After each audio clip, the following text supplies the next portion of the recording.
How is everybody doing? What do you say? What do you say? Mm, I'm angry at a lot of people. I'm.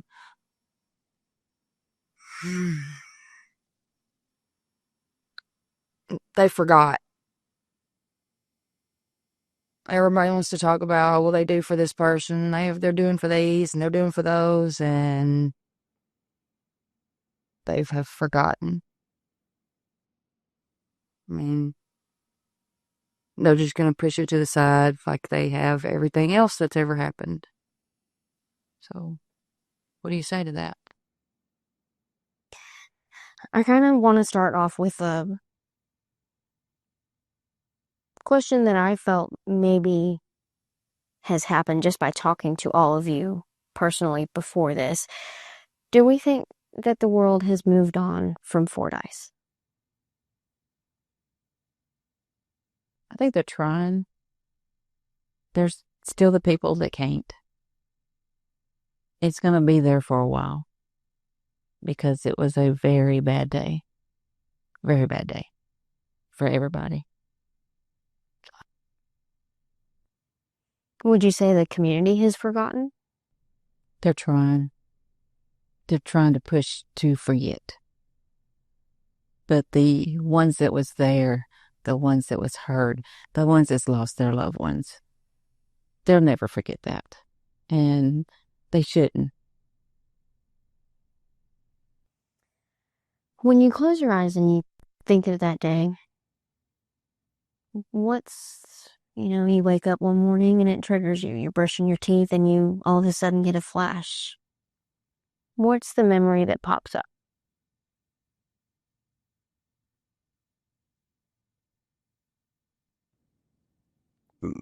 Mine would be the gunshots. Me rolling up, hearing the gunshots, and realizing this is real. Sorry, what about you? And looking across the parking lot and seeing a guy out there just blasting away. And it's like, this is actually happening. They're a live shooter. And it just went all through me. Mine was whenever I turned that corner to go see him get airlifted and I saw all those lights. That sticks in my head. All the cops over there. And till then I thought, well, this is just a dream. But when I saw him come out of that hospital to that that helicopter, that's when it just hit me. Has anyone gone to the Mad Butcher since then? Oh, I go every day. That's the only grocery store. Now, I catch myself looking at the spot that I was at every time I walk out that door, but I do go in. I still shop. I still need food. But I do catch myself looking towards where I pulled up. Is it hard for you at all? Nope, not at all. I did what I was trained. I know I saved lives in the process.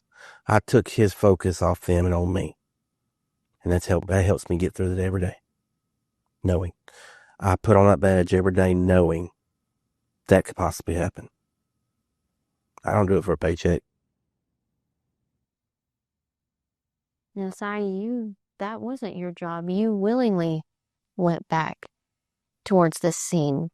Do you have any flashbacks of that? Or when you pass by the store, do you think of anything that's... There are days that I do. A lot of times, I don't go every day, but like there's a there's about 3 weeks that I wasn't there, so I just didn't go to the Mad Butcher. And then I popped in there one day, and this just been a couple weeks ago, and I was standing there at the cash register fixing to check out, and I was looking around. I was thinking, this is where it happened. This is where she lost. The young lady that was the nurse that was helping lost her life. And it's just, and it was like deja vu almost. And I don't know. It really hit me that day. Some days it don't bother me at all, and then other days, you know, it really, really hits you.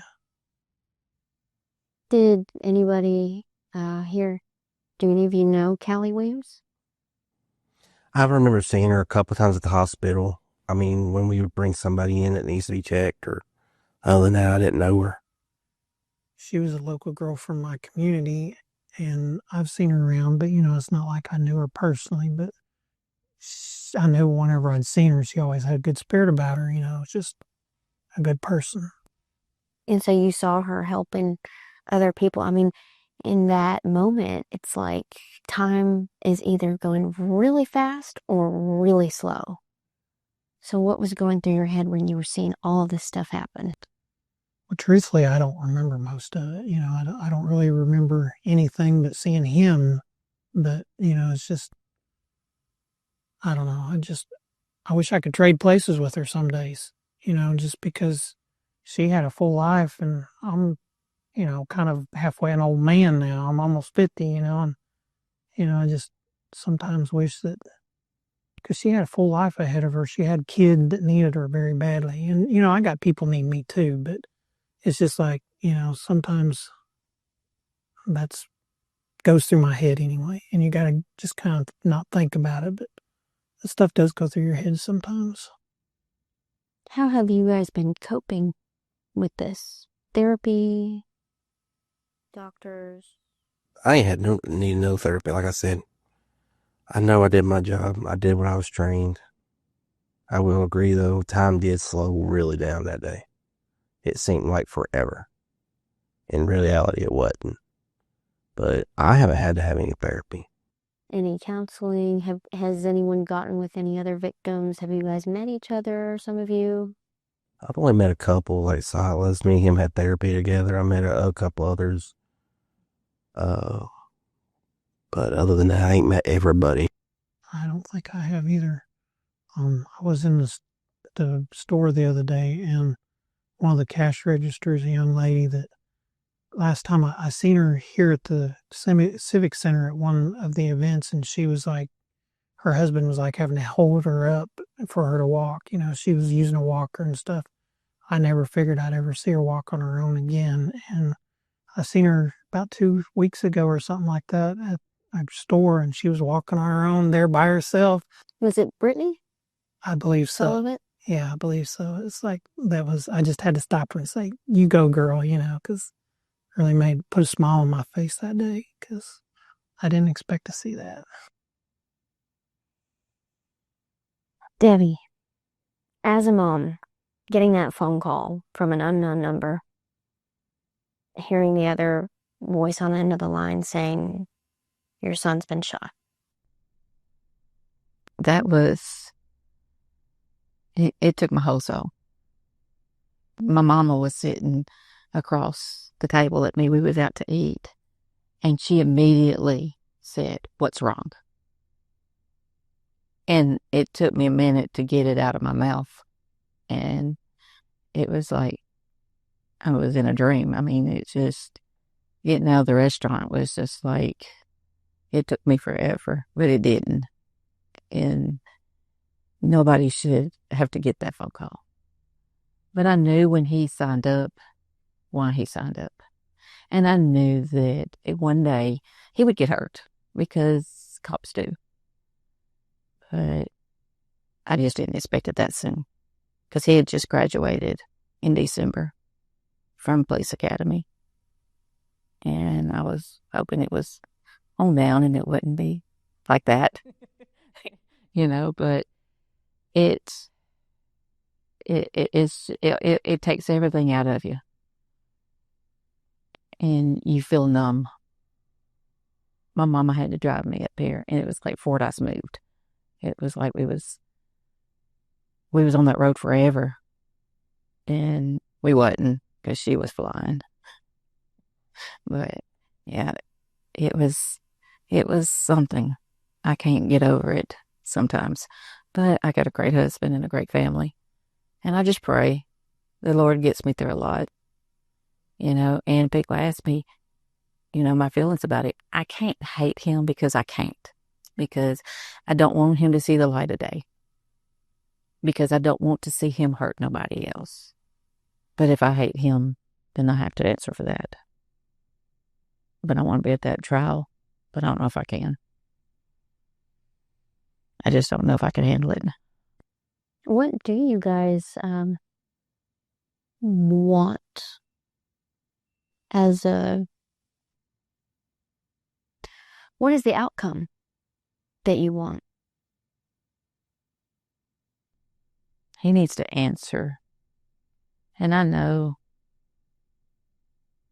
in the Bible, you take a life, they take yours. And he does not need to be out ever.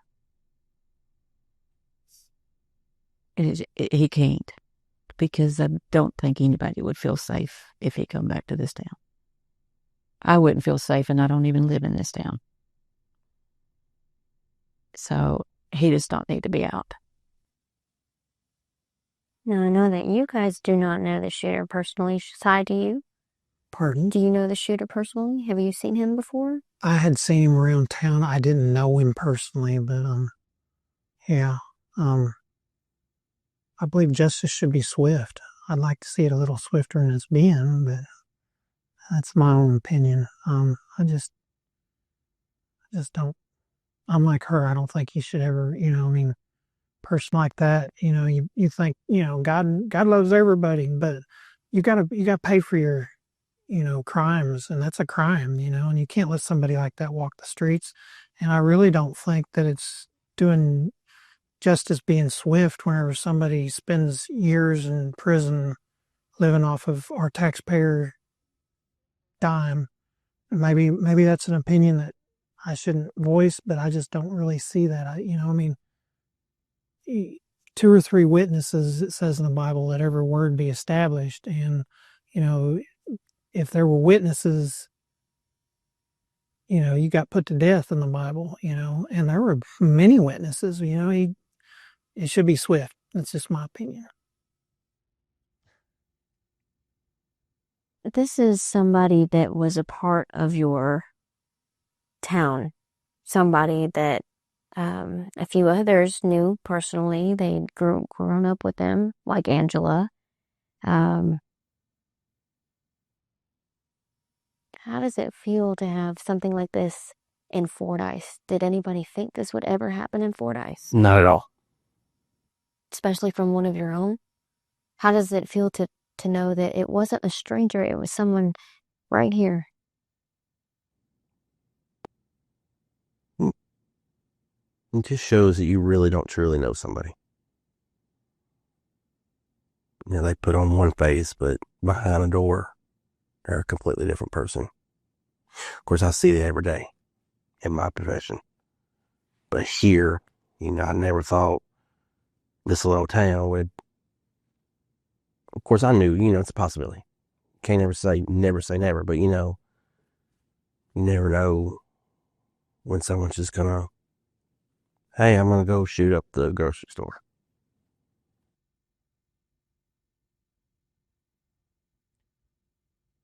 Wouldn't have expected it here, try that in a small town, a little ditty that everybody plays, and you wouldn't think that would happen here in little Fordyce, but it's just sad that somebody would do that. I just don't understand. I don't understand it. I just don't understand why anybody would do that anywhere, but especially a little town where, God's country.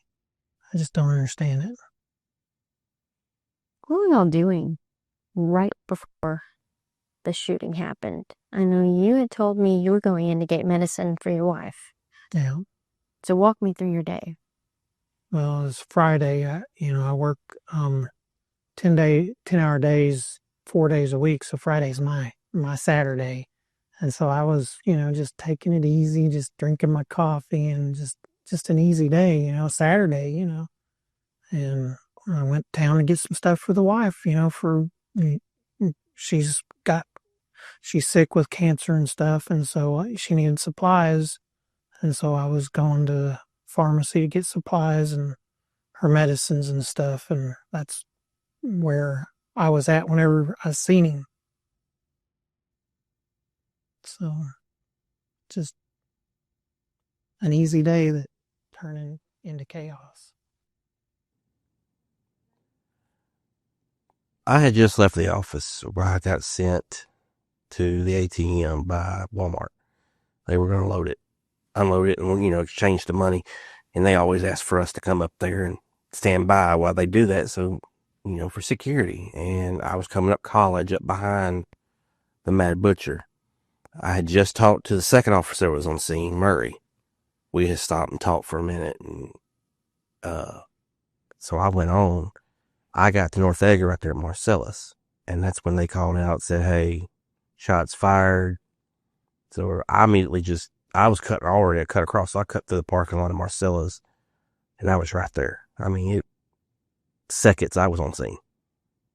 And as soon as he saw me, as soon as I stepped out, I had long enough to radio. There was shots. Because, at first you think, oh, it's just a fireworks stand.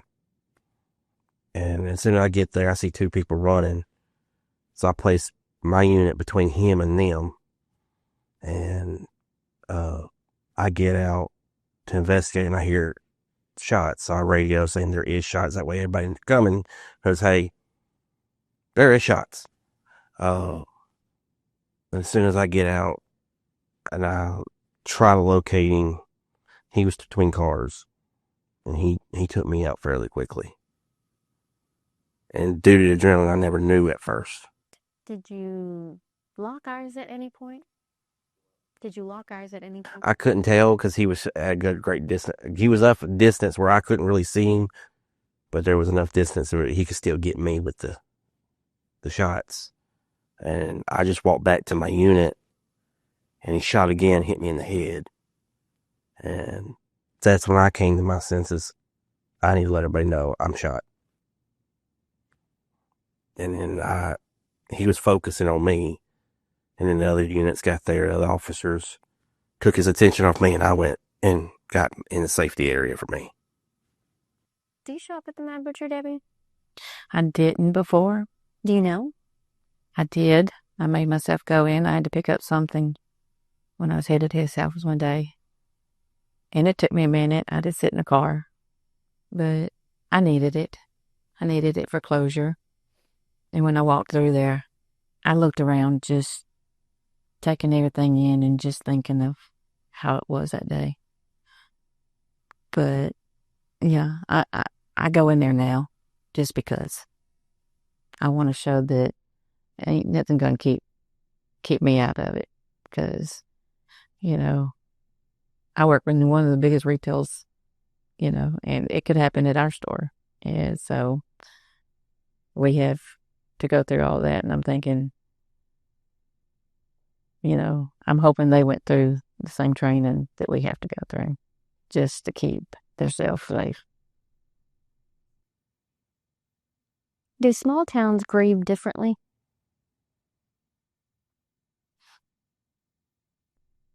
I think so. I think it pulls them together.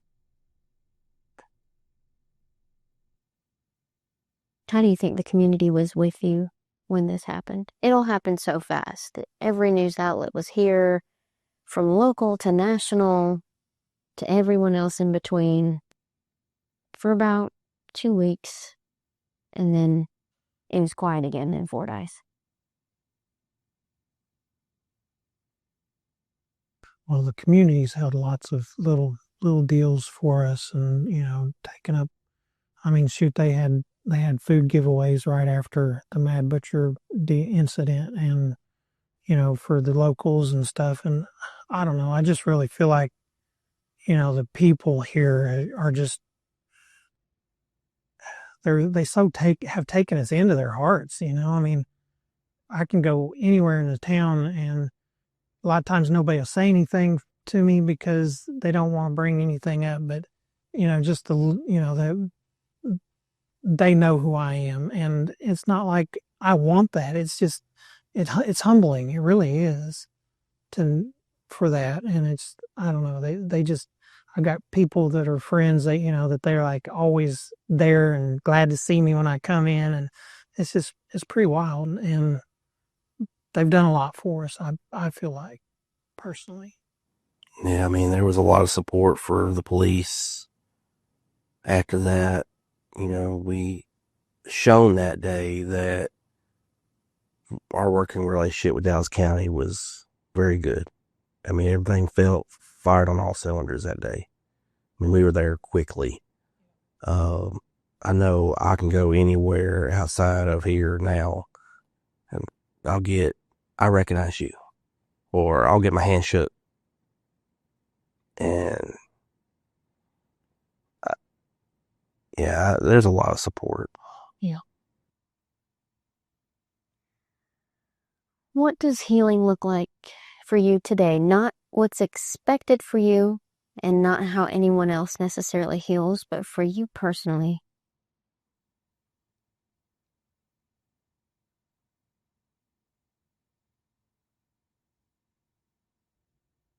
One day at a time. Just, I mean, I don't know. I'm still healing from the wounds. I still got nerve damage because I took one in the spine, and I'm working now as a mechanic, and I got to deal with that every day. That hand don't work right because of nerve damage. Eventually, it probably will, but I just got it every day. I think about it every day because of the pain and stuff. It's just that I've got it so easy compared to some of the other people. I got off easy. I feel like. Yeah, I got nerve damage in this arm, but luckily I haven't had any pain. I just knowing that I get to go and do what I love every day again, that helps me through it every day. Knowing I get to put my badge on and continue helping my community. It's a difficult question. If you could erase that day, would you do it? I wouldn't. Things happen for a reason. And I believe it set me on my path, and it's made me a better person, made me a stronger person. It showed me I can handle that. It showed me I can handle this job. And I am where I need to be. Okay. What do you hope people remember? Not necessarily the shooter, but just about the people who survived, the ones who were lost. I think both. You can't forget the ones that are lost, but you also can't forget the ones that was affected. It needs to be about both. Yes, we gonna remember the ones that are lost more because they're no longer here. But the ones that are here has to remember this on a daily basis and deal with the after effects. What are you the most proud of? Almost 365 days later on Saturday, that you've accomplished the growth this past year.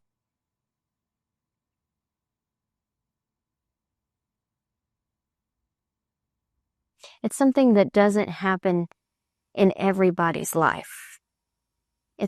Sadly, it's not a unique experience. Fewer people go through it than the majority, but you've had this experience now, whether it's personally or indirectly, and you still see some of these people. What are you the most proud of? I'm proud of the swiftness of all the first responders and the ones that wasn't a first responder like Silas that ran into the fire and not away from it. Because if it wasn't for all the first responders, the hospital, the EMTs, the cops, it could have been worse. That's what I'm proud of. I don't mean to get religious on y'all, but I felt like that I was a vessel. I didn't feel like really looking at it. I feel like kind of like I'm looking down on myself and being used by a good, by God. And first responders and everybody like that, the police officers and all that, I mean, that's their whole thing is to be used, and we just put ourselves in a place for that. And I feel like that day, that's what I was there and God used me. And I just feel I'm proud of that because I'm not proud of myself. I'm just, I'm just a regular person. I'm nobody different than everybody else on the street out there. I'm not nothing special. I, I was just there and God used me. That's how I feel about it. And, I don't know. Maybe he could have used me better if I had the training. And he's the one I'm proud of. I mean, shoot, he took way more blast than I did.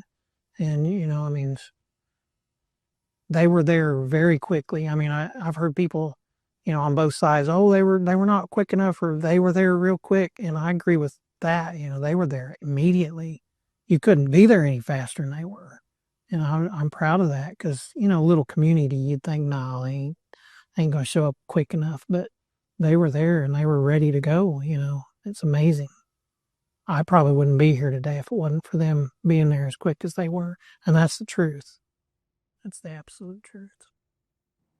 I think the most proud, I think that I'm most proud is being able to get there so quickly, taking his attention off everybody and pulling it to me until, because I do know, getting out of that car, I wasn't thinking.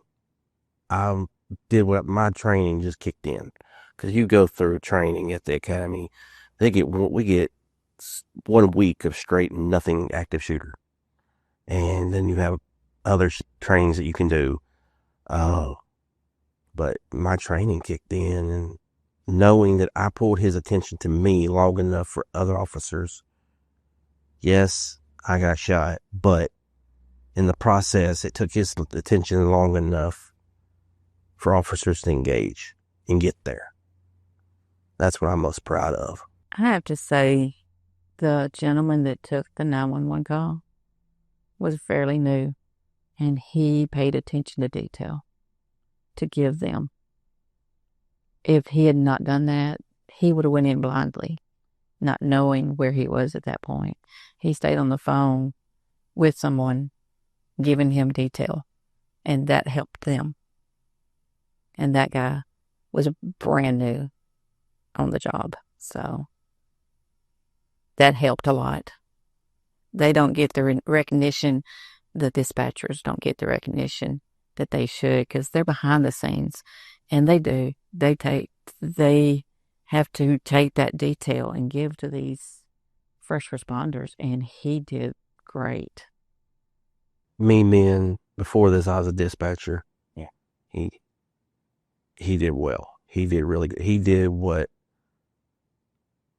I know some veteran dispatchers wouldn't have been able to do. What's his name? Jacob. Deffenbaugh, I think. I don't know how to say his last name, but yeah. Okay. And last question. What's everyone doing now? So you're a mechanic now, Si. What happened? Why'd you make a transition? Well, it's something, I've always been into more the mechanical side of stuff, welder. I'm a certified welder and stuff. And I just seen the opportunity to move up, and I can't deny that, going through this probably opened doors for me to be able to move up, truthfully, because, I don't know. It did. That's all I can say, and I'm thankful for it. I don't know that I feel like I deserve it, but, and it just was the right thing to do. And so I took the position, but yeah, it's open doors. And you are married now. I am married now, and I have moved apartments. I'm still a cop. Moved over to Calhoun County as a deputy. I felt the reason I did that was it was better for me and my family. I got 3 stepkids, wonderful stepkids. But yeah, me and my wife got married August after the shooting. Funny story, I actually planned already to propose to her the following week. Yeah, I had to change my ways of doing it, but yeah, we We're married now. We're happy. And she is currently not here with us because she has to work, and she is also a first responder. Yes. And took great care of you. Yes, she did. That time. And after everything, she went and took the class with ProMed, and she's working full time with ProMed. She actually works with the crew that was there that day. That's her crew. What do you have to say about your family? About my family? Seeing your son supported like that. I love it. You know, I've never seen someone take care of him like she did. And I knew when she put herself through a lot just to take care of him afterwards. And I knew that if you do that, then you're in my, all I care about is my children being taken care of. And she does. She takes really good care of him. So I love my little grandkids too. I mean, they come see me at work and you hear Mama. So they love me as much as they love him. And I'm glad that he can have that family. He needed it a long time ago. And she's there. She's there for him. And I love that. What do you expect 5 years from now, 10 years from now, down the road? Do you think it'll get easier with time? Or would you all rather remember it and grow with it?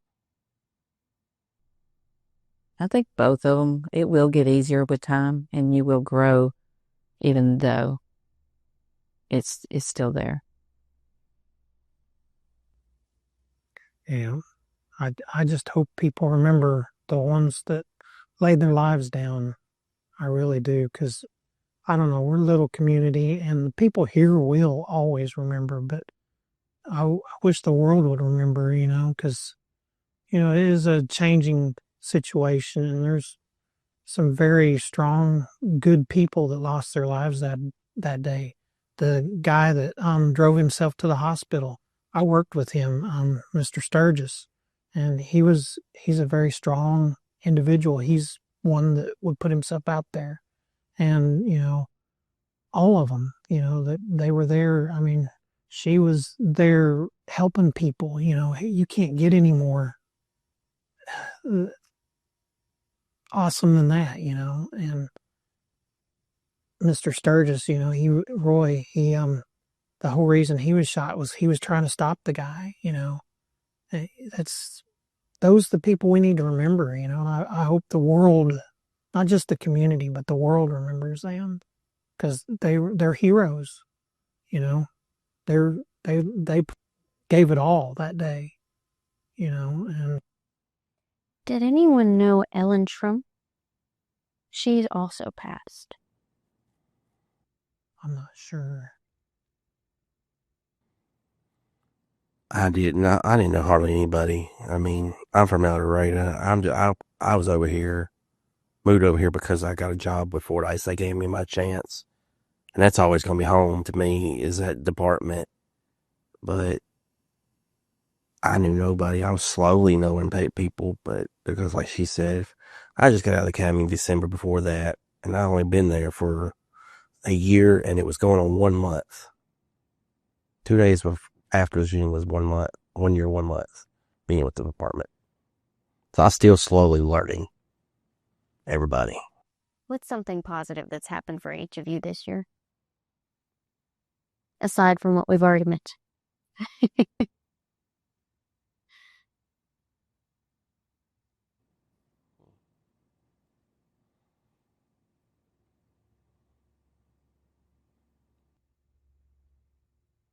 I will say, me and him both been with the Precision One here.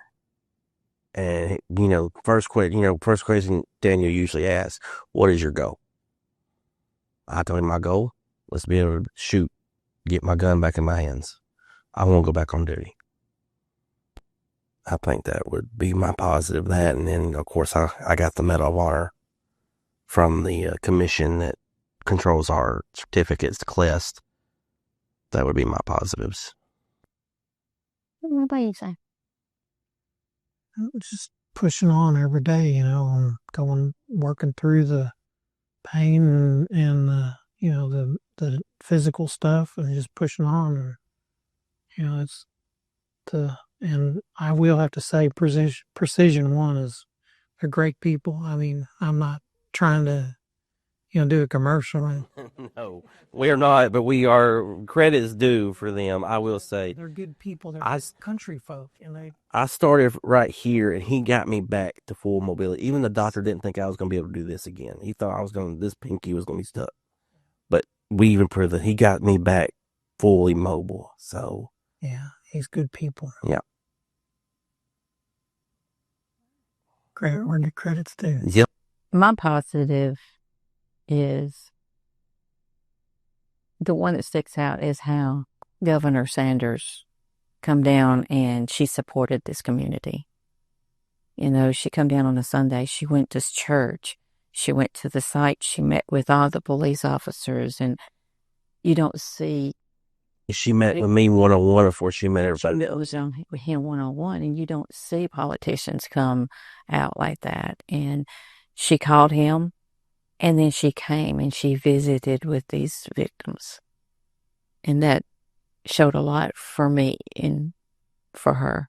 She's a wonderful person from what I've gathered from her. I mean, she talked to me and just talked to all of us like she wasn't a politician, that she was a part of this community. She did really good. And I'd probably be remiss if I didn't mention my RDOT family. I worked for them before. I've gone on 3 years now working for them, and they took me in the whole time. I mean, they've been there for me. They think I'm greater than I am for sure, and they just they've kept my paycheck coming even whenever I was in the hospital. They're really good people. My job found out that where I was headed, and my boss texted me and said, I'm taking you off work for the next week. And then my district manager come to the hospital, and that shows that I'm where I'm supposed to be for working, And then I'm very thankful for the police department, Chief Eubanks, and the rest of the guys that I worked with. The mayor. Yeah, I mean, just they were there. I remember telling Mama the next morning, I want my phone. I need to call my chief. Because I remember hearing him, his voice.